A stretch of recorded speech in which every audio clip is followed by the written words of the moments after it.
Parte 2. Hombre y religión. Capítulo 5. El ser humano. Lenguaje. Mito. 1. El ser humano. La concepción del ser humano resulta de gran importancia para el recto planteamiento de una filosofía de la religión. Establecer una idea correcta del ser humano no es tarea fácil, y la noción que se acepte será siempre un perfil abierto a nuevos descubrimientos y sugerencias válidas. La reflexión humana se ha interrogado desde sus comienzos acerca del ser y de la naturaleza del hombre y de la mujer. Esta reflexión ha mantenido un marcado carácter histórico y progresivo. Se ha caracterizado por avances y percepciones que han contribuido de modo decisivo a descifrar los enigmas del ser humano. Esa reflexión se ha desviado también y torcido con frecuencia, y ha dibujado a veces caricaturas del hombre. Ha presentado a los seres humanos como criaturas moralmente deformes semejantes a personajes de un teatro de lo absurdo. Recordar los aspectos que parecen definitivamente adquiridos en la reflexión más solvente sobre el ser humano es el propósito de estas páginas, que entienden al hombre y a la mujer como protagonistas y parte esencial de la relación religiosa. No poseemos una visión unitaria del hombre. No nos referimos al hecho obvio de que hay diversas maneras de concebirlo, muchas de ellas radicalmente opuestas, porque la cuestión del hombre se ha convertido hace mucho en un asunto cargado de ideología. El hombre es un núcleo radical de la realidad cuyo examen obliga a tomar posición acerca de Dios y el mundo, el tiempo y la eternidad. La carencia de una visión unitaria significa que el misterio del hombre se refracta, al ser analizado, en una suma de cuestiones diversas, que tienen que ver con su origen, su constitución biológica, su naturaleza o esencia, su relación con los demás seres, su destino. Es evidente que, por motivos cuantitativos y cualitativos, el hombre no es abarcable del todo por la reflexión que él lleva a cabo sobre sí mismo. Lo cual no quiere decir que, apoyados en la experiencia y en el pensamiento de la humanidad que se han demostrado más válidos, no podamos avanzar hacia una comprensión cada vez más completa, aunque nunca acabada, del ser humano en las dimensiones de varón y mujer que lo constituyen. En ninguna época de la historia ha resultado el hombre tan problemático para sí mismo como en la actualidad. 1. M. S. Chile, El puesto del hombre en el cosmos, 13. Aed, Buenos Aires 1938, 1978, p. 24. Estas palabras, escritas hacia 1927, conservan toda su vigencia. Podrían ser reforzadas por otras de Martin Heidegger, que en fechas próximas escribía lo siguiente: si a la ciencia, en general, le está negado el abordar científicamente su propia esencia, entonces y con mayor razón le está impedido a la ciencia acceder a lo inabarcable que impera en su esencia. Se muestra así algo irritante. Lo inabarcable en cada caso de las ciencias, la naturaleza, el hombre, la historia, la lengua, es, en cuanto tal inabarcable, inaccesible por y para las ciencias. 2. Ciencia y Meditación, Chile 1984, p. 134. Se ha dicho que estudiar la naturaleza humana es aprender a no asombrarse de nada. Y esta perspectiva de sabiduría y experiencia se halla muy presente en las reflexiones sobre el hombre que el Concilio Vaticano II ofrece sintéticamente en la Constitución Pastoral Gaudium et Spes 3, Gaudium et Spes, en 12-18. La riqueza y complejidad del ser humano, su capacidad increíble de elevación y abajamiento, se muestran en el hecho de que el hombre, como afirma Max Scheler, contiene y resume todos los grados y niveles esenciales de la existencia, y especialmente de la vida. En él alcanza la naturaleza entera la más concentrada unidad de su ser. 4. El puesto del hombre en el cosmos, CIAT. p. 33. El hombre y la mujer mantienen por eso una relación con todo el universo. No solo la mantienen, sino que saben que la mantienen. El hombre puede ser más o menos que un animal, pero nunca un animal. El ser humano es por excelencia un ser en peligro y lleno de carencias. Ante su vulnerabilidad cabe, sin duda, preguntarse, ¿cómo ha sido posible que este ser, ya casi condenado a muerte, este animal enfermo, retrasado, doliente, cuya actitud fundamental es la de encubrir y proteger medrosamente sus órganos mal adaptados, supervulnerables, se haya salvado en el principio de la humanidad, y con este en la civilización y en la cultura? 5. Ibid, p. 78. 2. Concepciones del hombre. Las concepciones y paradigmas del ser humano han sido muy variadas a lo largo de la historia.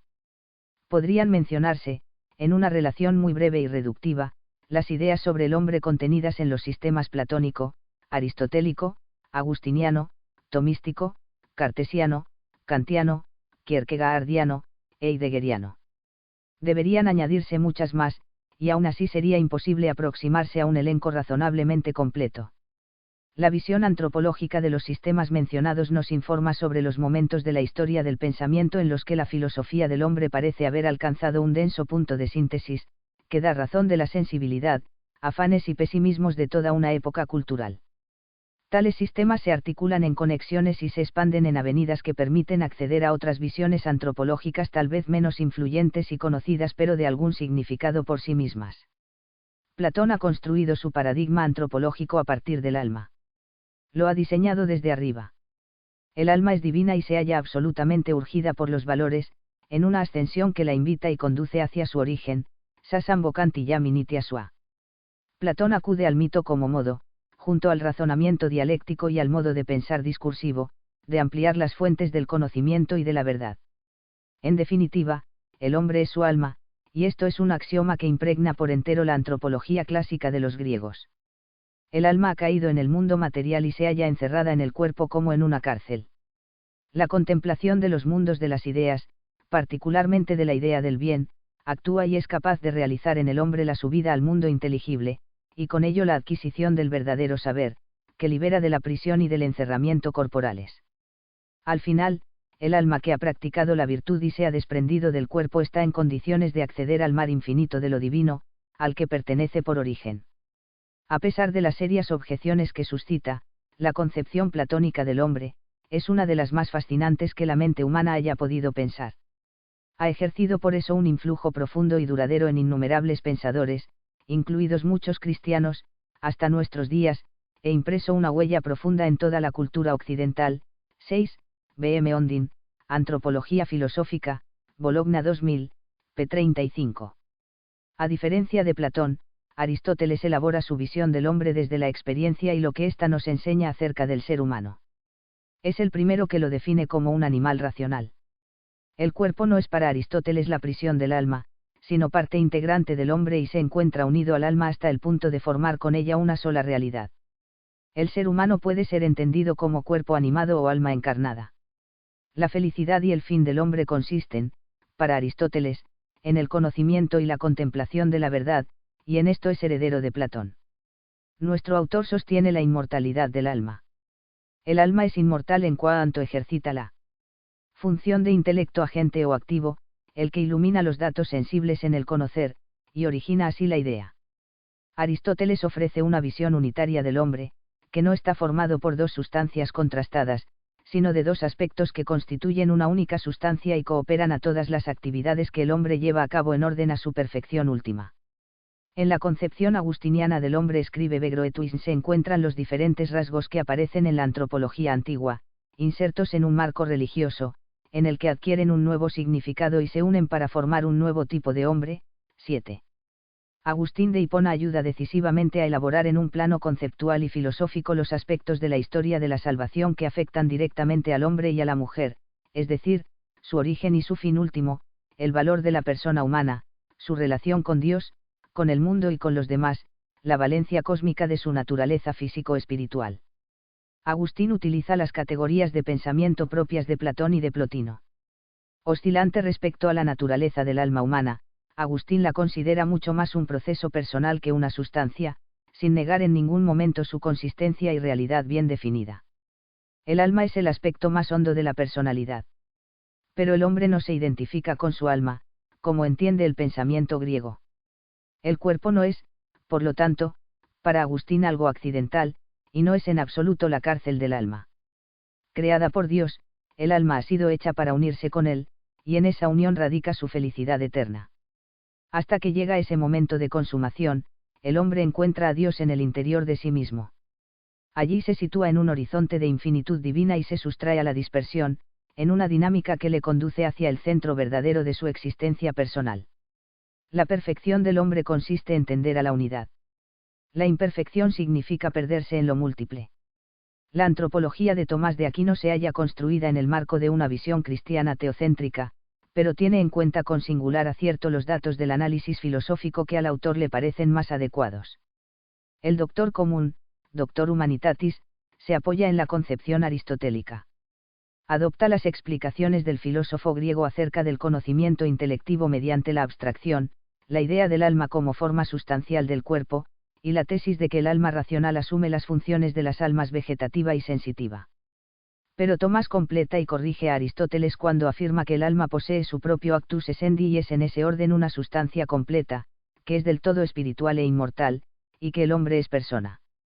Crítico en este punto de la cultura medieval, nuestro autor no ve al cuerpo como enemigo del alma, y lo considera necesario para que el ser humano pueda ser entendido y se realice como persona. El hombre y la mujer son seres sociales, y necesitan de la sociedad para llegar a ser ellos mismos y conseguir sus fines. Pero la comunidad que es la familia o el Estado se hallan al servicio de la persona y no viceversa. René Descartes introduce en la historia del pensamiento una nueva visión del hombre, que contrasta radicalmente con la propuesta por los autores medievales. Es una visión nueva no solo por los contenidos, sino sobre todo porque el hombre cartesiano es considerado centro y medida del universo, y su naturaleza se diseña y se piensa sin ayuda de ningún soporte teológico. Descartes desarrolla una antropología psicológica reflexiva, que tiene algo en común con la de Agustín de Hipona, pero carece de las referencias religiosas propias de este. Elegido el cogito ergo sum como punto de partida, Descartes concibe al ser humano como un sujeto cuya sustancia consiste en el pensar. El hombre se identifica con su alma, como ya sostenía Platón. El cuerpo no formaría parte, por lo tanto, de la naturaleza humana. El cuerpo es res extensa y se une con el alma accidentalmente mediante la glándula pineal. Cuerpo y alma son cada uno sustancias completas. El alma no es, como ocurre en Aristóteles y Tomás de Aquino, forma o entelequia del cuerpo. Descartes no admite diferencia alguna entre el cuerpo humano y el de los animales, que concibe como máquinas semovientes. La libertad es en la antropología cartesiana la facultad soberana. Hace del hombre señor de sí mismo y de sus acciones. Mientras que Tomás de Aquino distingue entre voluntad y libertad, y estima actos libres solamente aquellos regidos por la razón, Descartes magnifica la voluntad y la antepone en importancia y creatividad a la razón. Si Descartes había considerado al hombre como eje de la realidad, Immanuel Kant lleva a cabo una segunda revolución antropológica, al afirmar que, en el acto de conocer, la prioridad no atañe al objeto sino al sujeto, es este el que impone al objeto sus formas o estructuras a priori, tanto a nivel sensitivo como intelectivo. El objeto conocido se constituye en el plano epistemológico, pero no el plano ontológico. Kant declara imposible la metafísica, como saber que pretende conocer lo incognoscible, es decir, la cosa o el objeto en sí. Kant no ha elaborado una antropología propiamente dicha. Se limita a considerar las actividades teóricas, morales y estéticas del sujeto humano.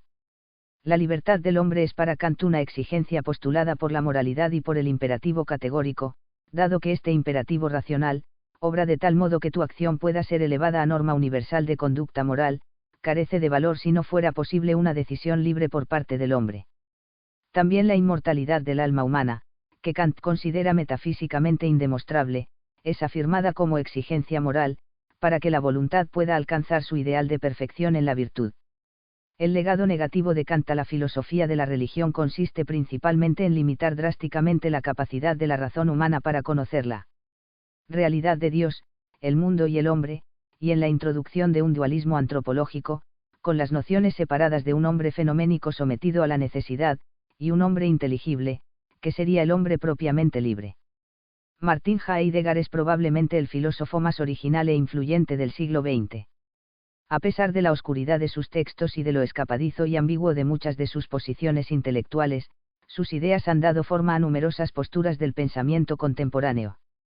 Heidegger desea construir una antropología ontológica, en la que el hombre es presentado como la puerta de acceso al ser, el espacio luminoso donde el ser se revela como Dasein no Serai. Nuestro filósofo aplica al hombre el método fenomenológico, es decir, parte del hombre tal como lo percibe y deja que se manifieste, a fin de comprenderlo en su realidad. El hombre es para Heidegger un ser en el mundo, que debe realizarse a sí mismo en un tipo de existencia, cuyo rasgo más saliente es la temporalidad. El ser humano de Heidegger es facticidad y posibilidad.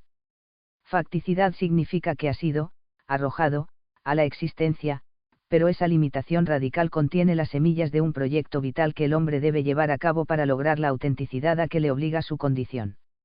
El pensamiento heideggeriano desestima cualquier dimensión religiosa o creyente, y se mueve siempre dentro de un horizonte, ateo.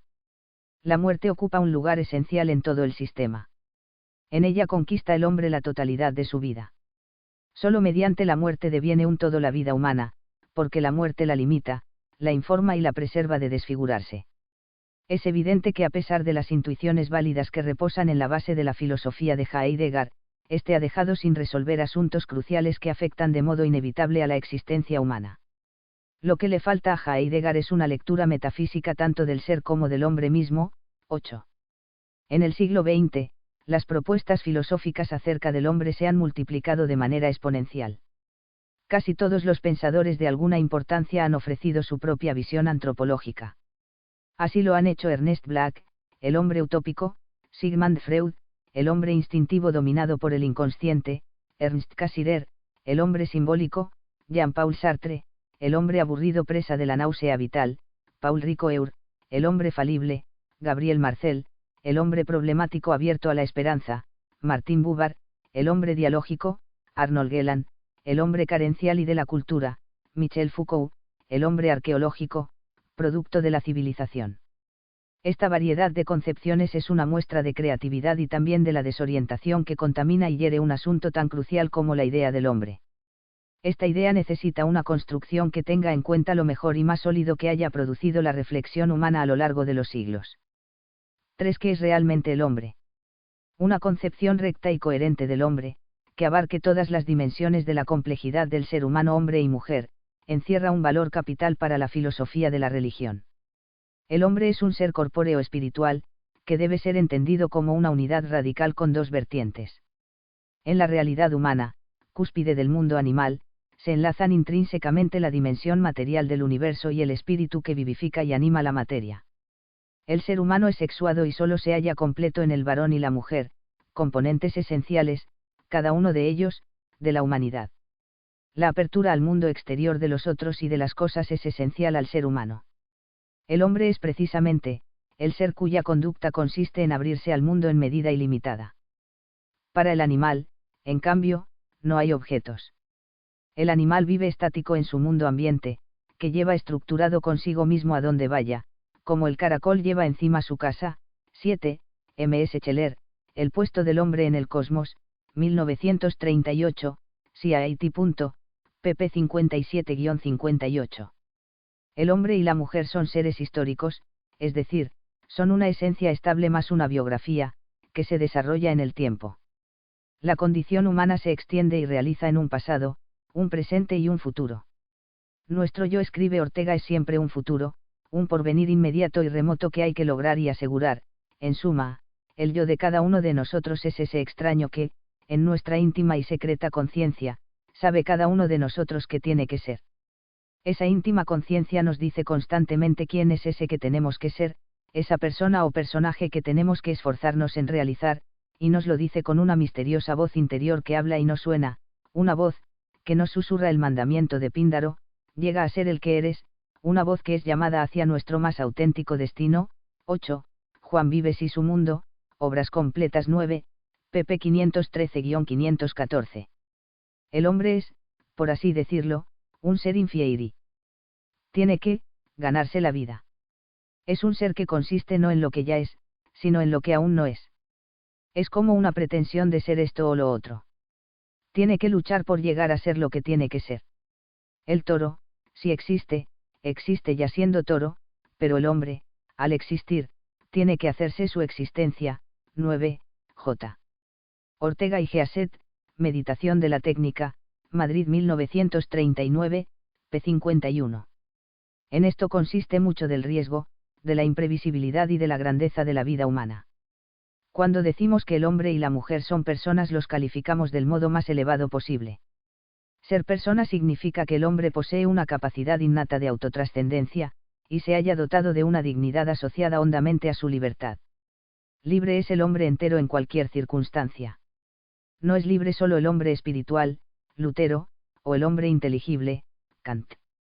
Es libre el hombre y la mujer completos, que son a la vez corporales y espirituales, fenoménicos e inteligibles.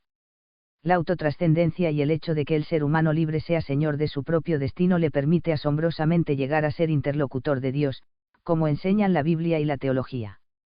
La persona es una obra de arte, la más grande de todas las obras de arte. 10. B.M. Ondin, Antropología Filosófica, CIAT. p. 263. El hombre posee un amplio margen de libertad con respecto a su yo o destino. Puede negarse a realizarlo, puede ser infiel a sí mismo. Entonces su vida carece de autenticidad. Si por vocación no se entendiese solo, como es sólito, una forma genérica de la ocupación profesional, sino que significase un programa íntegro e individual de existencia, sería lo más claro decir que nuestro yo es nuestra vocación. Pues bien, podemos ser más o menos fieles a nuestra vocación y, consecuentemente, nuestra vida más o menos auténtica. 11. J. Ortega y Gasset, Goethe desde dentro, Obras completas 4, p. 401. Porque el hombre es un ser en peligro, lo cual refleja su condición de ser caído. Basta considerar la división interior que padece, su constante inclinación al mal, sus dificultades para reconocer la verdad y el bien y practicarlos, su sentido de culpa, y sus afanes de liberación, sin saber bien en qué deba ésta consistir. La ambigüedad de todo lo humano, atraído a la vez por las alturas y los abismos, indica muy bien que el hombre es un ser singular y problemático. Está justificado que pueda hablarse del enigma, o al menos del misterio, del hombre. Uno de los aspectos más característicos del ser humano es la autoconciencia. El hombre sabe que es hombre. El animal no sabe que es animal. El hombre sufre y sabe que sufre, goza y sabe que goza, muere y sabe que muere. Nuestras experiencias conscientes contienen siempre algo cualitativo. No es lo mismo, consiguientemente, escuchar música o beber vino. La autoconciencia es subjetiva por definición, y existe solo en cuanto experimentada por humanos. Tiene un modo de existencia en primera persona, que exige un yo. Todo estado consciente viene a nosotros como parte de un solo campo unificado de conciencia. No oímos sin más el sonido de la música ni sentimos el sabor del vino, sino que ambos son dimensiones de una experiencia consciente más amplia. Estos aspectos no son independientes entre sí. Son rasgos diferentes del carácter esencial de la conciencia, que puede ser denominada subjetividad cualitativa. Dotado de conocimiento, voluntad libre, impulsos y vida emocional, el hombre puede con esfuerzo investigar la verdad de sí mismo y del mundo, aunque los resultados de esa búsqueda puedan ser con frecuencia fragmentarios y falables. La vida humana necesita para su realización y orientación rectas la combinación de lo que hay en el hombre de racional y también de impulsivo. Las categorías superiores del ser y de los valores pueden demostrarse muy débiles si no son ayudadas en su desarrollo y operatividad por los aspectos elementales e impulsivos del mismo ser humano que lleva y aprecia esos valores. Para que lo noble del hombre sirva a su transformación y domine, ha de asociarse necesariamente a la pasión, de la que recibe alas e impulso. La razón es incapaz de regir las pasiones, a no ser que ella misma se convierta en pasión. 12. M.S. Scheller, El puesto del hombre en el cosmos, 1938, CIAT. p. 103. El hombre es un ser social. Lo es radicalmente, porque sin la comunidad donde ha nacido, crecido y aprendido a hablar, pensar y vivir, el hombre no es nada, y no podría existir como ser humano. El hombre necesita de los otros en múltiples sentidos, que no podemos tratar aquí. La modernidad occidental ha abierto la mente hacia una comprensión antropológica de los demás, en sus semejanzas y en sus diferencias, y ha mostrado con ello su carácter dialógico, tolerante y adverso al absolutismo cultural. El ser humano es un ser religioso. Lo es, para el cristianismo, por el hecho de haber sido creado a imagen de Dios. 13, GN 1, 27. El hombre y la mujer son iconos de Dios. Se trata de una afirmación cuyo pleno alcance se nos escapa en gran medida. Pero supone, en cualquier caso, una descripción teológica del ser humano en relación con Dios. Lo religioso es entonces un aspecto constitutivo del hombre, como demuestran innumerables y constantes datos sobre la humanidad histórica. Solo la vanidad y autocontemplación del hombre intelectualizado ha puesto en duda o negado la naturaleza y orientación religiosas del hombre y de la mujer de todos los tiempos y culturas. La actualización crítica y prudente de su ser religioso es la juventud del hombre. La búsqueda consciente o inconsciente del placer, la ciencia o la cultura por sí mismos y como sucedáneos de la religión significan la vejez de lo humano. El ser religioso se refleja en todas las dimensiones del hombre, porque es algo que brota de su condición natural creada. La complejidad de la religión, oscilante entre la unión con lo divino y las deformaciones más sorprendentes, corresponde a las posibilidades de creación y abyecciones contenidas en el ser humano. El carácter comunitario de la religión tiene que ver directamente con la dimensión social de la persona. Lo mismo puede decirse de la naturaleza corpórea y gestual del fenómeno religioso, que corresponde a la unidad corpóreo-espiritual del hombre. La dimensión histórico-evolutiva de la religión, encarnada en las religiones de la humanidad, refleja el ser necesariamente histórico y temporal del hombre y de la mujer. 4. El lenguaje. El hombre es un ser de lenguaje. El lenguaje es mucho más que una propiedad del hombre. Forma parte de su constitución humana. No es que el lenguaje tenga para el hombre una importancia capital. Es que sin lenguaje no hay hombre completo. Porque sin lenguaje no se constituye la mente. Sin lenguaje, el hombre y la mujer no se abren al mundo, y sin esa apertura y comunicación, que es más que el hacerse entender, no se puede construir el ser humano. El lenguaje no solo abre al hombre la realidad, sino que también contribuye al desarrollo de la misma vida humana. De modo que la realización del anhelo humano de una vida individual y social libre va indisolublemente unida al lenguaje. 14. J. S. Schmidt, Filosofía de la Religión, Barcelona 1987, p. 154. Estas afirmaciones adquieren especial solidez cuando se refieren al lenguaje escrito, a lo que comúnmente se denomina escritura. El lenguaje escrito, coherente y articulado, es el verdadero test de las ideas válidas. Mientras no se encuentran las palabras para expresarlas en un texto, las ideas más brillantes podrían ser meros fantasmas que rondan por la mente. La escritura ha transformado la mente humana más que cualquier otra invención. 15. W.J. ONG, Oralitae Scriptura, Bologna 1986, p. 119. El lenguaje es, por lo tanto, un auténtico rasgo ontológico del hombre y de la mujer, y tiene que ver con la estructura misma de su existencia. De ahí la importancia única que encierra la palabra, junto al silencio y la acción, para expresar todo el ser humano. No nos interesa detenernos ahora en las funciones atribuidas al lenguaje. Nos basta recordar que, según las clasificaciones más usuales, el lenguaje desempeña al menos 3 funciones: 1 descriptiva o representativa, 2 expresiva, y 3 intersubjetiva o comunicativa. 16. C.F. Beuler, Teoría del lenguaje, 1934, Madrid 1950. En su función representativa, el lenguaje se muestra como una actividad intencional del que habla, que tiene el fin de describir un objeto exterior o interior. La función expresiva del lenguaje se dirige a testimoniar y hacer patente a otros algunos aspectos de nuestra personalidad. La función comunicativa desarrolla los aspectos dialógicos o intersubjetivos del lenguaje. Es la más importante de sus funciones, dado que sin lenguaje intersubjetivo no hay realmente persona, porque no puede existir un yo si no hay un tú. 17. C.F.R.G. Guardini, Mundo y Persona, Madrid 1963, M. Buber, Yo y tú, Madrid 1993. La primacía de la palabra, de lo que puede decirse y comunicarse en el discurso, escribe George Steiner, es característica del genio griego y judío y llegó hasta el cristianismo. El sentido clásico y el sentido cristiano del mundo se esfuerzan por ordenar la realidad bajo el régimen del lenguaje. El Código de Justiniano, la Suma Teológica, y la Divina Comedia son testimonios solemnes de la creencia en que toda la verdad y todo lo real, con excepción de una zona reducida y peculiar en la misma cumbre, pueden alojarse dentro de las paredes del lenguaje. 18. Lenguaje y silencio, Barcelona 1994, p. 36. Dado que la religión es en gran medida no solo una realidad de contenidos, sino también de palabras y de lenguaje, cualquier asunto en el campo de la filosofía de la religión provoca cuestiones e interrogantes que tienen que ver con el alcance del lenguaje y la significación. La reflexión sobre el lenguaje ha devenido asunto central de la cultura del siglo XX y lo será también muy probablemente a lo largo del siglo presente. Vivimos en una era hermenéutica, que se interroga sin cesar sobre el sentido de las palabras y de los textos.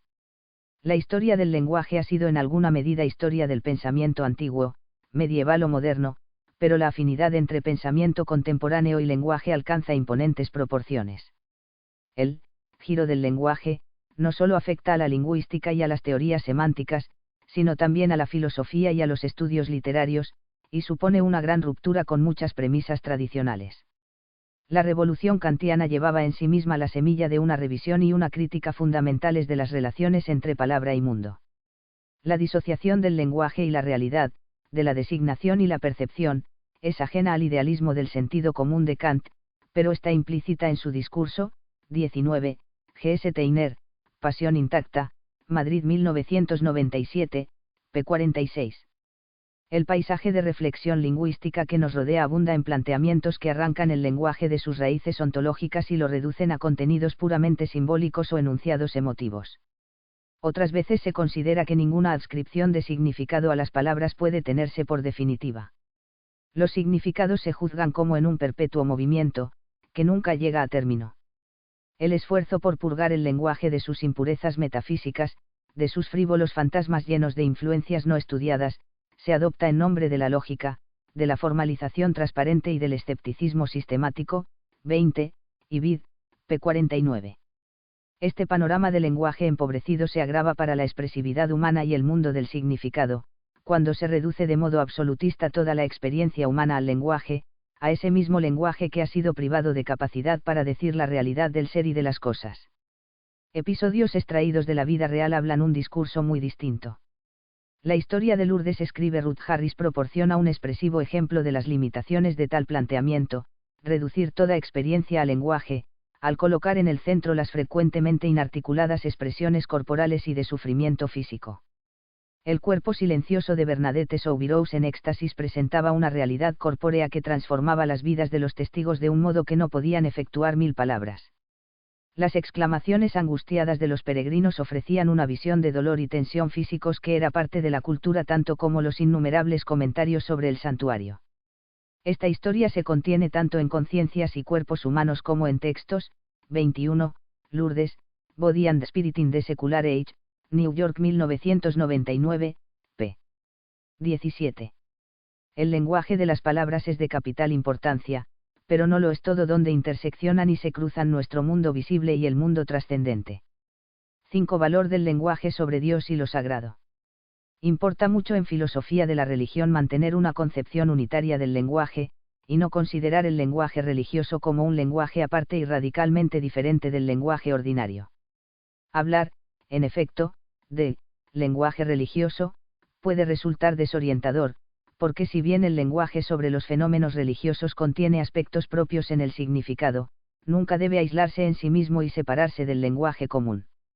El lenguaje considerado religioso es sencillamente el lenguaje ordinario que se refiere a experiencias y objetos religiosos, cuando los menciona, describe y valora.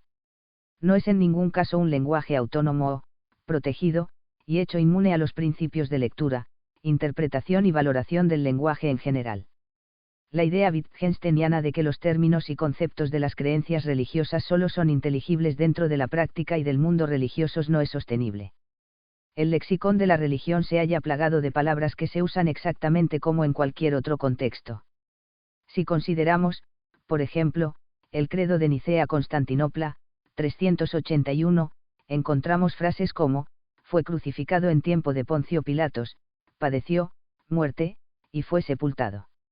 El texto incluye palabras y expresiones como hombre, Iglesia Apostólica, por nosotros. Las oraciones de petición suplican la salud de cuerpos enfermos, y piden fuerza, valor, gracia, y aceptación de la voluntad divina. Sería absurdo pensar que esos términos y frases se usan en un especial sentido religioso, distinto de otros sentidos. 22, CFRWP.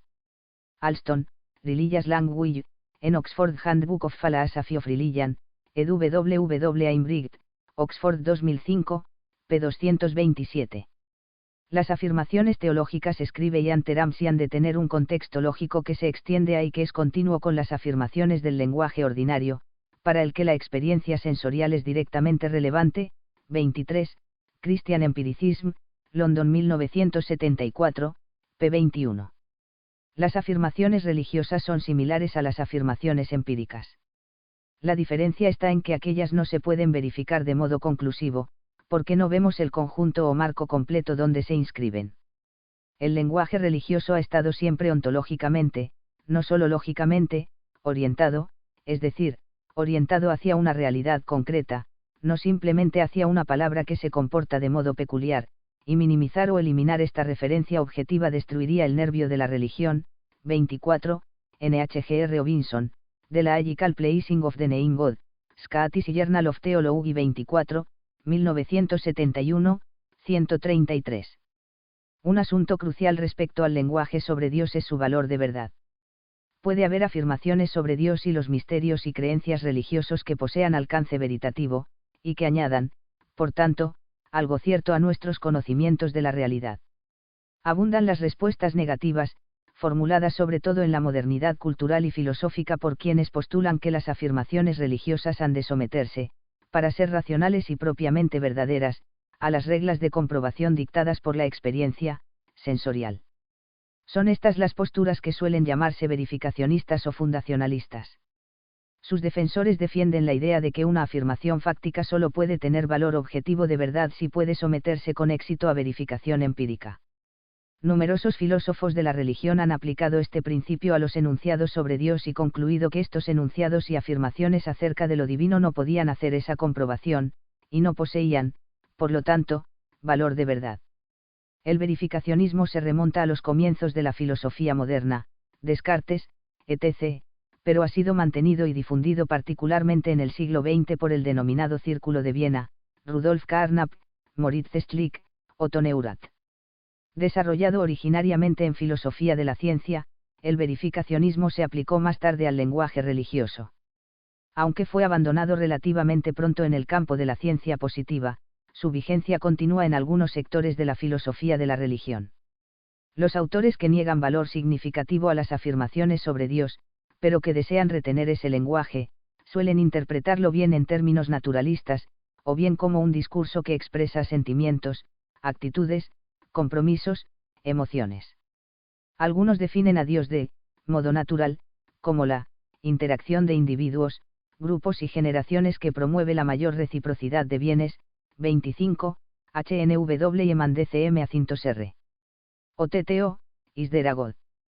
Chicago 1932, p. 13. Otros sostienen, más frecuentemente, que el valor de las formulaciones religiosas es únicamente simbólico. 26, CFRGS Antayana, Reason in Religion, New York 1905.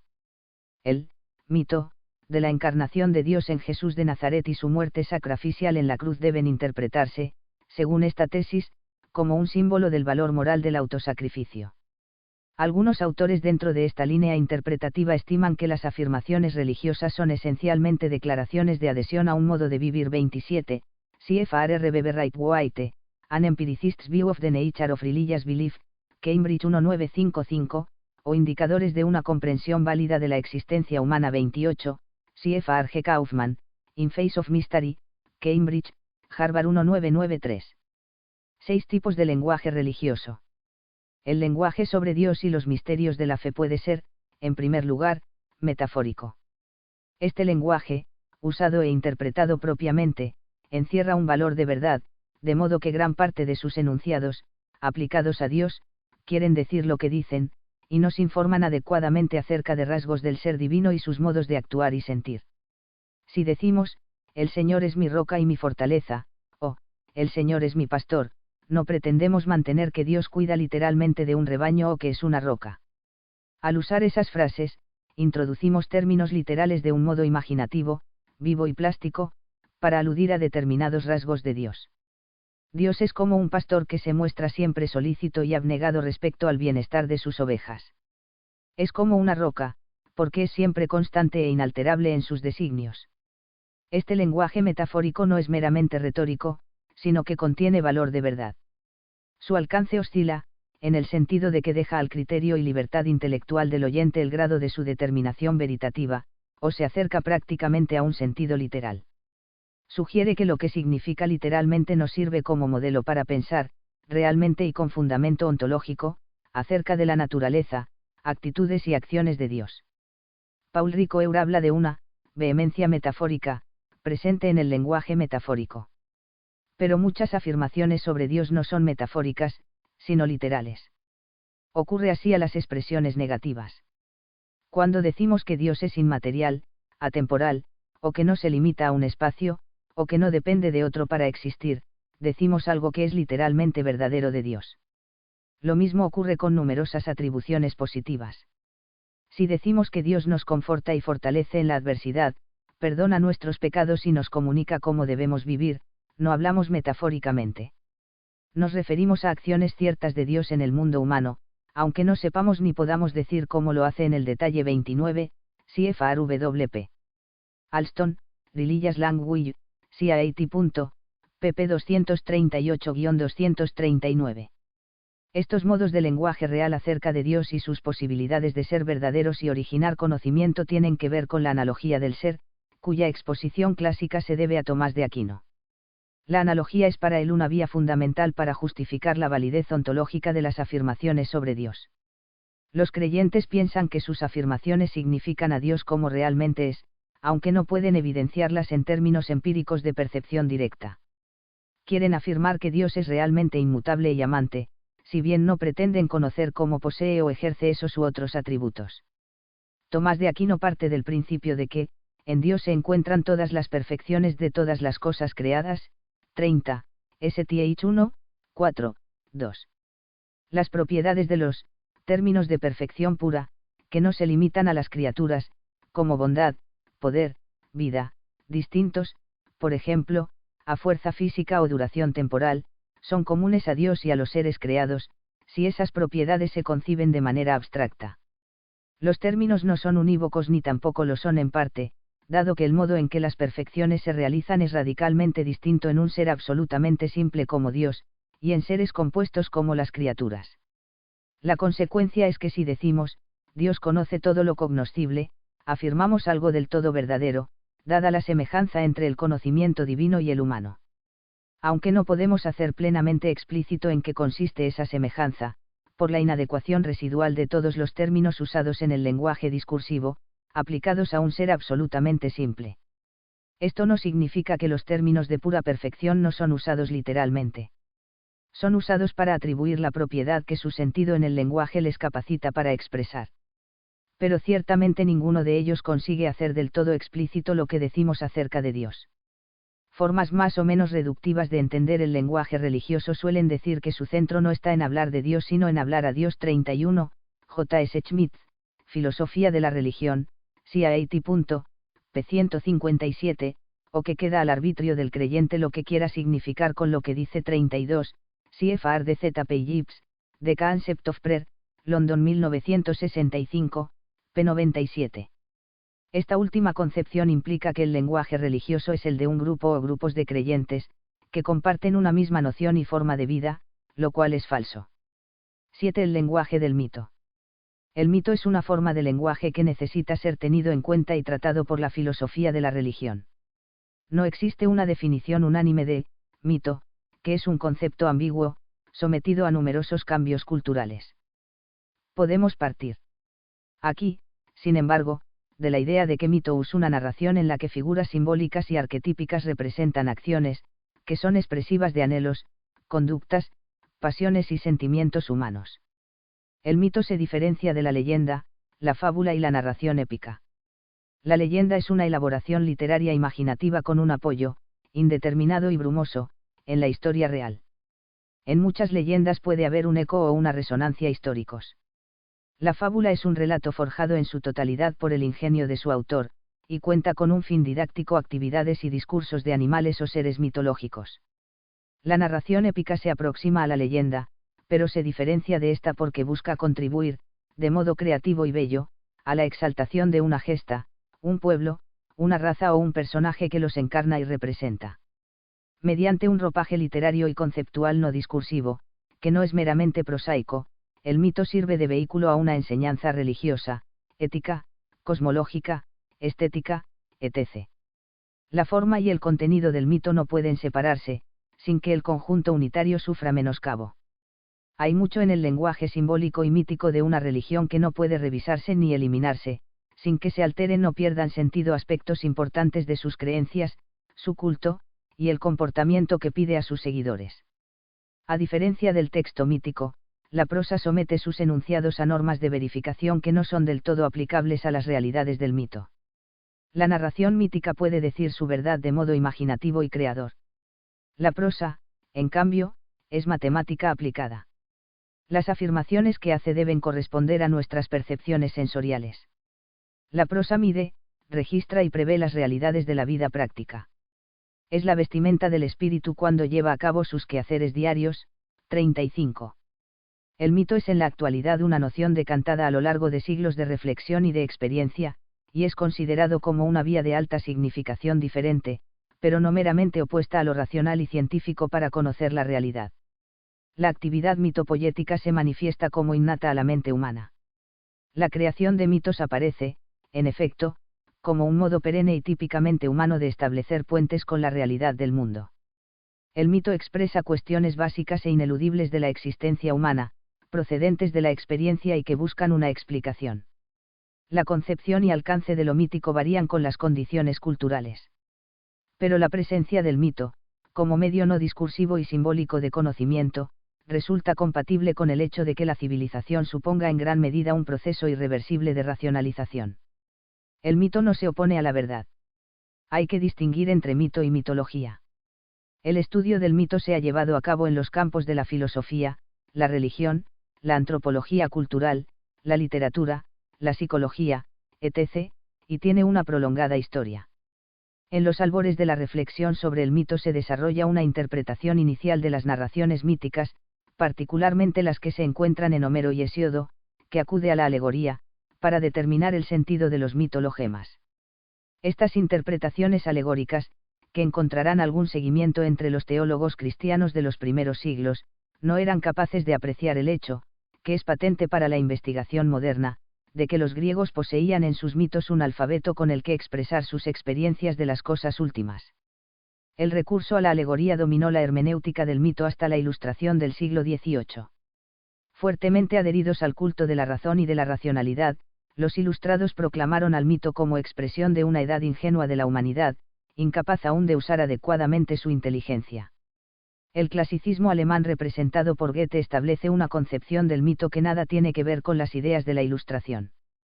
Para Goethe y muchos de sus coetáneos, el mito es poesía, pero es precisamente esta condición poética esencial lo que permite a lo mítico conectar con los niveles más altos de la realidad, que se encuentran íntimamente vinculados a la productividad y creatividad de la naturaleza.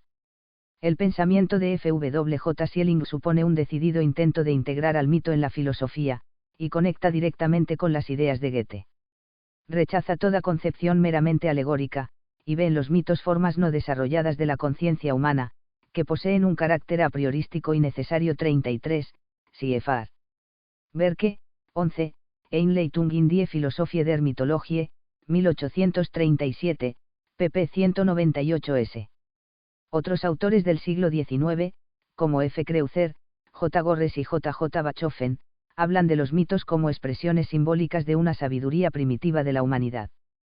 La denominada interpretación luminosa del mito, defendida en nuestro siglo por W. F. Otto, Caquereni y M. Eliade, puede condensarse en tres afirmaciones. 1. El mito descansa en la experiencia de una presencia divina, que se produce mediante una hierofanía de dioses y héroes. 2. El mito muestra un sistema cerrado de pensamiento y experiencia, que engloba la totalidad de la existencia humana. 3. Este sistema es comprensible solamente fundamentado en sus condicionamientos históricos. Vemos entonces que se ha producido una gradual rehabilitación del mito como medio de conocimiento y vía para comprender el sentido de la realidad. 34, CFR K. H. Ubner, Maizas, y, TRE 23, 1993, 599. El mito es una narración acerca de los fundamentos de todo acontecer. En este sentido, habla de lo sagrado en cuanto realidad originaria que, desde un tiempo primordial no de Itabal, se hallaría en la base de todo lo que ocurre en el mundo real de nuestra experiencia. El mito no es, por lo tanto, lo contrario a la verdad. Es un discurso que quiere expresar la verdad describiendo la realidad más allá de la mera facticidad, y explica los acontecimientos mediante el retorno a su realidad primigenia, que es al mismo tiempo una realidad arquetípica. 35, H.F. Ries, Mito y Revelación. Perspectiva teológica, Col. Fe cristiana y sociedad moderna, N2, Madrid 1984, p. 38. Lo mítico obedece a una ontología peculiar, de carácter propio, que presenta al menos 4 notas específicas, a saber, modelo ejemplar o paradigma, repetición de carácter cíclico, ruptura del espacio neutro o profano, y despliegue de los acontecimientos naturales o humanos con referencia a un tiempo primordial. El régimen ontológico del mito une lo concreto y lo general, así como lo personal y lo colectivo, lo cual explica el sentido intencional y flexible de las categorías que usa, dentro de unos modelos de pensamiento que no son de separación ni de oposición, sino de integración y asimilación. Es únicamente en el pensamiento abstracto y puramente discursivo donde lo concreto y lo general se resuelven en tensión dialéctica. La dinámica del discurso mítico está como impulsada y dirigida por una intención de totalidad que, por encima de todo, quiere captar la realidad global, sin renunciar por ello a sus matices, particularidades y aspectos. La formación de los mitos se remonta generalmente a momentos históricos de cultura oral, en los que la memoria opera cómodamente con personajes fuertes, que son seres de empresas monumentales, memorables y públicas. Narración, oralidad y memoria son 3 aspectos esenciales del estatuto original del mito. Esta es una de las razones por las que un arquetipo, paradigma humano, héroe primordial, o personaje epónimo que son a la vez individuos y símbolos desempeñan un papel tan importante en la sustancia del mito. Un acontecimiento o una acción determinados adquieren sentido y realidad solo en la medida en que son considerados repetición de una acción original y arquetípica. Todos los sucesos y realidades básicas de la existencia humana tienen, según el mito, su origen, explicación y legitimación en un suceso primordial, protagonizado generalmente por un personaje arquetípico. El mito hace remontar, por tanto, los fenómenos naturales y los patrones de la actividad humana, reglas históricas y leyes naturales reciben tratamiento idéntico a determinadas explicaciones o narraciones de sus orígenes divinos, que pueden denominarse archai. Estos archai se repiten de modo incesante y periódico. Los mitos griegos nos hablan, por ejemplo, del nacimiento del día a partir de la noche, como de un acontecimiento divino que se reitera diariamente. Hablan también del nacimiento del mar a partir de la tierra, que se repite en cada manantial de agua. El ritmo de las estaciones del año se remontaría al rapto y vuelta de Perséfone, que suceden una vez y otra a intervalos fijos. La idiosincrasia de una raza, pueblo o tribu vendría explicada míticamente por las características psicológicas individuales de determinados dioses y héroes. A estos rasgos debe añadirse la concepción mítica del tiempo, que radica en su carácter cíclico. El tiempo de los mitos nada tiene que ver con el tiempo de la física, de la filosofía o de la historia humana. Los sagrados prototipos son principios explicativos de la realidad que no pueden ellos mismos ser objeto de explicación. No pueden, por lo tanto, ser remitidos a otros acontecimientos, a modo de efectos que se remontan a su causa. No son entonces susceptibles de inserción dentro de una cadena de tiempo o de sucesos profanos. Son en este sentido trascendentes respecto al tiempo ordinario de los mortales. Se imprimen así en la realidad profana como el sello sobre la cera, y se manifiestan dentro de esa realidad a modo de repeticiones cíclicas y permanentes. La noción de espacio, que en la física clásica es un medio continuo en el que se hallan situados los cuerpos, es para el mito una propiedad o característica del ser luminoso. Cada lugar o espacio se asocia a un objeto sagrado, que puede ser un árbol, un monte, un paraje o incluso la misma tierra. Lugar mítico y objeto mítico no son distinguibles. La ontología propia del mito que hemos diseñado aquí en sus líneas generales implica que el mito deba contener una racionalidad propia, y que mito y racionalidad no se opongan. Mito es un modo, distinto del de la ciencia, de articular la experiencia humana de la realidad. Ofrece desde luego un sistema de experiencia que es diferente del puramente científico, pero su base empírica permite y exige distinguirlo de la fantasía y del reino de lo ficticio. Lo mítico está penetrado de su lógica peculiar, que no es tan determinante, imparcial y exacta como la lógica de las ciencias, ni tiende a sistematizar todo en una unidad, libre de cualquier contradicción real o aparente. La del mito no es una lógica del concepto, sino de la representación. Aunque el mito no domina ya nuestra vida, como ocurría en el caso de las culturas antiguas, lo usamos y contamos con él para dar expresión a factores y elementos anímicos que, sin apoyo mítico, se perderían por entre los resquicios del razonamiento formal discursivo. Los mitos deben distinguirse de la mitología. Lo mítico y lo mitológico no coinciden, si bien la mitología se constituye sobre el suelo del mito.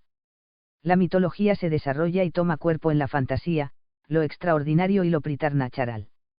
Viene a ser como una excrescencia o un resplandor naturales y espontáneos de lo mítico. Mito y mitología suelen aparecer confundidos y mezclados en la creación artística. Hay que observar finalmente que el mito es una narración operativa. Es decir, demanda participación existencial de quienes lo recitan. En el mito no hay simples espectadores o simples oyentes. Tiene una fuerte dimensión tradicional y social, que convierte en actores a todos los presentes. El mito se conoce y se vive. El mito guarda, como es lógico, una estrecha relación con la llamada religión natural o cultural. Mito y religión son, ambos, fenómenos humanos originarios que mantienen, por lo tanto, vínculos muy estrechos. La religión se expresa en gran medida con ayuda de la tendencia mitopoyética del hombre, y suele adquirir cuerpo y volumen en la mitología. Las estructuras, en parte míticas, de la precomprensión humana de la realidad se muestran particularmente activas en la articulación y despliegue de las religiones. Las narraciones que tienen como protagonistas a dioses y héroes, el culto sagrado que se apoya en esos relatos y los recuerda periódicamente, y las leyes de origen divino que han establecido inicialmente y rigen en todo tiempo a la comunidad, son tres componentes básicos de la religión que viven asociados al mito. Las narraciones constituyen el texto mítico explicativo sobre cuya base la religión se desarrolla, se aplica y se vive. Fundamentan la tradición religiosa de que se trate, y quieren unir, por así decirlo, el cielo con la tierra. En este marco de comprensión peculiar y no racional del hombre y de las cosas, lo decisivo es la vigencia de los mitos, protológicos, etiológicos, escatológicos, que tienen que ver con los orígenes del mundo y del ser humano, con la sexualidad, con la aurora y las estaciones, con el paraíso, con hombres visitados por dioses, con la solidaridad humana en la felicidad y en la desgracia, con banquetes sagrados, con la pervivencia y reencarnación del alma. El mito manifiesta frecuentemente en la religión anhelos humanos de inmortalidad, sabiduría, divinización, fecundidad, pureza, felicidad, etc. Podrían entenderse como presentimientos de un futuro de plenitud, que corre siempre el riesgo de ser arruinado por las fuerzas del mal y de lo negativo. 8. Biblia y mito. Al acoger y reflejar masivamente lo real, que deriva de la palabra divina, y es lo verdadero operante en la historia, la Biblia supone un gran proceso desmitificador. Este proceso, en el que la palabra de Dios, Dabar, contiene un fuerte impulso racionalizador, corre paralelo de algún modo a la desmitificación realizada, bajo otros presupuestos, por el logos racional griego. La palabra divina creadora supone un radical desencantamiento del mundo, que deja de estar determinado por fuerzas ocultas, causantes de la deriva cósmica y del encadenamiento de la libertad humana. No es la fatalidad mítica, sino la providencia la que gobierna el mundo, y rige los destinos del hombre. La Biblia, en suma, lleva a cabo un acto crítico de primer orden respecto al mito. Este pretende abarcar los trabajos y los días de los hombres, pero quien ha realizado verdaderamente esa colosal tarea es el texto bíblico, en el que convergen lo divino y lo humano. No es posible desnudar y presentar un núcleo de la Sagrada Escritura, al modo en que lo pretendía la interpretación existencial de hace unas décadas. La desmitificación no es realizable en el caso del Evangelio, en primer lugar porque en el libro sagrado no es dado distinguir, al menos en la práctica, entre un núcleo esencial y un revestimiento a modo de cáscara, de la que se pueda fácilmente prescindir. No existe un núcleo o centro del Evangelio, como tampoco existe una esencia de la naturaleza. Además, la desmitificación como programa hermenéutico se encuentra ya incorporada primaria o básicamente al texto sagrado 36, CFRHS Clear, el Nuevo Testamento y el mito, en problemas exegéticos fundamenta, Madrid 1970, pp 91-107, y a un nivel secundario e interpretativo ha sido llevada a cabo de modo gradual en la tradición cristiana de los primeros siglos. La desmitificación bíblica operada, entre otros, por los teólogos cristianos de la Escuela de Alejandría en el siglo III, consiste fundamentalmente en un procedimiento interpretativo que se basa en la alegoría, a fin de obviar el tenor literalmente inaceptable de algunos relatos. Se trataba de salvaguardar el valor de las tradiciones religiosas basadas en la Sagrada Escritura, denunciadas por la crítica pagana como fabulosas. La solución encontrada era mostrar que esos relatos se presentaban bajo una veste mítico-simbólica, y que no era necesario ni adecuado tomarlos a la letra. Era posible entonces describir la verdad escondida bajo los símbolos del lenguaje mítico, mediante la aplicación de una exégesis alegórica a relatos como la plantación del paraíso por Dios, la formación de Eva a partir de la costilla de Adán, el papel desempeñado por la serpiente en la tentación de la primera pareja, etc. 37, CFR J. de Anielou, la Demythisation dans l'école de Alexandrie, Archivio di Filosofia, 1961, 45-49. Hay efectivamente en el lenguaje de la religión cristiana estructuras y categorías míticas. Son elementos que hacen de vehículo de lo luminoso y de lo sacro, y que pueden resultar de algún modo necesarios para que el creyente apoye su experiencia espiritual. Estos elementos míticos advienen al cristianismo, o se encuentran en él, por el hecho de ser una religión. Son elementos o estructuras primarias, que no se dejan ni se pueden desmontar en un proceso existencial de desmitificación. Pero los misterios cristianos nada tienen que ver con los mitos. Los misterios dicen relación a una realidad trascendente. Los mitos son productos de la mente humana. La relación entre misterios revelados y narraciones míticas ha sido, desde hace tiempo, objeto de un vivo debate teológico. Es un debate que ha devenido cada vez más sereno y pacífico, lo cual no significa que haya sido, o sea, todavía, una discusión bizantina. Puede hacerse ya, sin embargo, cierto balance. Es bien conocido que los grandes representantes de la denominada escuela de la historia de las religiones constituyen la parte más crítica del litigio. Influidos por prejuicios de corte racionalista, y sorprendidos por algunas analogías entre el lenguaje del culto y los dogmas cristianos, y determinados elementos narrativos y rituales de los cultos mistéricos paganos, autores como Bossuet, Reitzenstein, y Luassi, a los que podríamos añadir el mismo Bultmann, afirmaron la dependencia de los primeros respecto a los segundos.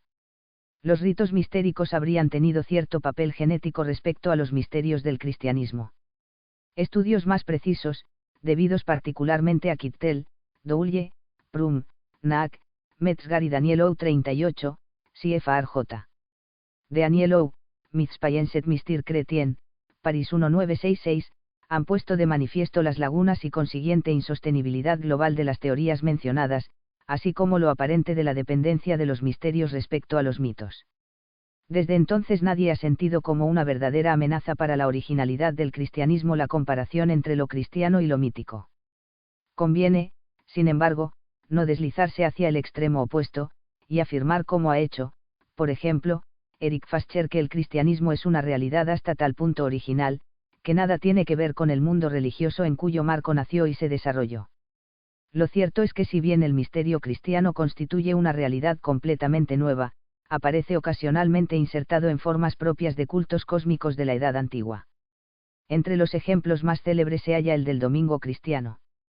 Que el domingo sea el día de la resurrección del Señor no ha impedido a los cristianos transferir a un simbolismo litúrgico propio la denominación de Día del Sol, que tenía en el paganismo. Es una referencia directa al sol que surge desde lo alto, LC1, 78, como modo de designar a Cristo. En estos casos, es evidente que la vis atractiva corresponde al acontecimiento histórico revelado, y que los demás elementos pierden autonomía, por así decirlo, para servir a un significado más real y profundo. Quickie de Benitin Suum Colorem Trait 39, SNK, de Providentia, 2, 1. Lo mismo ocurre con los elementos míticos que el escritor sacerdotal ha integrado en los primeros capítulos del Génesis. La luz, el caos, la oscuridad, el abismo, GN1, 1-2, así como los días que comienzan a sucederse en el versículo 3 del mismo capítulo, son categorías míticas que han dejado de ser independientes, y cumplen en el relato bíblico una función historificante y concreta bien definida. 40, CFR P. Gilbert, Bible, Myths Recits de Commencement, París 1986. La narración de la caída de Adán y Eva es literalmente un mito. 41, M. G. Werra, la narración del pecado original, un mito etiológico y parenético, Burgense 8, 1967, 10-64, que mediante el lenguaje y los elementos simbólicos que le son propios, transmite una enseñanza perenne que la Iglesia considera parte de la revelación. Las historias patriarcales de los capítulos 12 y siguientes del Génesis se refieren a sucesos históricos que adoptan formas arquetípicas, gracias a las cuales recuperan continuamente su significación y relevancia presentes. Lo mítico y lo histórico no se oponen en este caso. El mito es así, para la Biblia, una especie de presagio de revelación o una revelación natural, que supone una cierta y lejana precomprensión de los contenidos históricos salvíficos revelados. 42, CFRW. Kaspar, Christentum und Mythos. Die religiöse Dimension der Gesellschaft, ed. P. Kauslowski, Tübingen 1985, p. 269. Todo lo que es más específico del cristianismo se diferencia, sin embargo, del mito. La revelación implica, de hecho, un no decidido al mito, y esta negativa a suscribirlo es parte de su razón de ser. El mito busca la justificación de los acontecimientos históricos y realidades humanas fuera de la historia, en una realidad primordial o arquetípica, que es producto de la mente humana. La fe cristiana, por el contrario, sitúa ese acontecimiento o realidad justificadora o fundante dentro de la historia misma, o en una relación estrecha y directa con ella. El mito elimina, de otro lado, la contingencia del hecho histórico, al hacerlo un reflejo o repetición del arquetipo.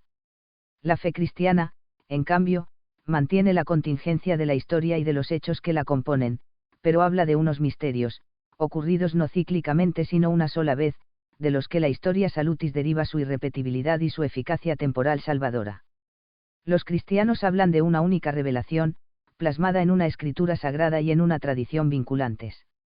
El mito se caracteriza por la multiformidad y las variaciones de los fenómenos que expresan lo divino. Las hierofanías míticas no son convergentes. La fe cristiana anuncia a un Dios personal, mientras que el mito es politeísta. La fe confiesa la encarnación de una sola persona divina, mientras que el mito conoce hombres divinos en abundancia. La fe habla de la resurrección milagrosa de Jesucristo por su propio poder. El mito no incluye nada propiamente milagroso, aunque cultive lo extraordinario y lo preternatural.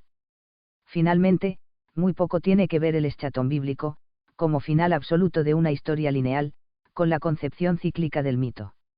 Hay en suma una diferencia cualitativa entre mito y hecho salvífico real. Cuando confesamos que Jesús de Nazaret nació, murió y resucitó por nosotros, y que vendrá de nuevo y será finalmente nuestro juez, y también nuestra plenitud de vida y nuestra felicidad, nos estamos refiriendo a sucesos históricos. En estos sucesos, el misterio cristiano realiza inesperada, graciosa y verdaderamente, con el poder y la originalidad de Dios, anhelos precristianos que palpitan en el mito. En esta historia, los sueños, presentimientos e intimaciones mesiánicas del mito se han hecho realidad. Han acontecido realmente hechos paradójicos que llenan de estupor sagrado al hombre y asombran a la naturaleza.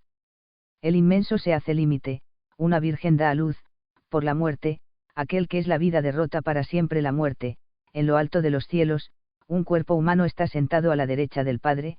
43, Carta Apostólica Oriental Lumen, N10.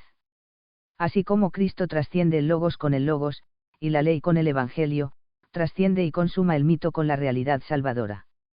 1. M. S. Chile, El puesto del hombre en el cosmos, 13. AED, Buenos Aires 1938, 1978, p. 24. 2. Ciencia y Meditación, Chile 1984, p. 134. 3. Gaudium et Spes, en 12 a 18. 4. El puesto del hombre en el cosmos, CIAT. p. 33. 5. Ibid. p. 78. 6. B. M. Ondin, Antropología Filosófica, Bologna 2000, p. 35. 7. M. S. Scheller, El puesto del hombre en el cosmos, 1938, CIAT. pp. 57 a 58. 8. Juan Vives y su mundo, Obras completas 9, pp. 513 a 514. 9. J. Ortega y Gasset, Meditación de la técnica, Madrid 1939, p. 51. 10. B. M. Ondin, Antropología Filosófica, CIAT. p. 263. 11. J. Ortega y Gasset, Goethe desde dentro, obras completas 4, p. 401. 12. M. S. Scheller, El puesto del hombre en el cosmos, 1938, CIT. p. 103. 13. GN 1, 27. 14. J. S. Schmidt, Filosofía de la religión, Barcelona 1987, p. 154. 15. W. J. ONG, Oralitae Scriptura, Bologna 1986, p. 119. 16. C.F.R. K. Beuler, Teoría del lenguaje, 1934, Madrid 1950. 17. C.F.R. R.G. Guardini, Mundo y Persona, Madrid 1963, M. Buber, Yo y tú, Madrid 1993. 18.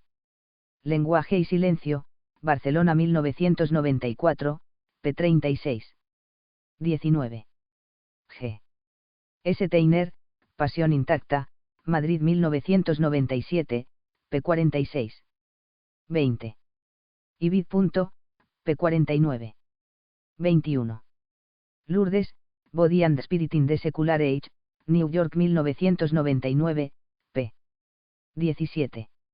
22. C.F.R. W.P.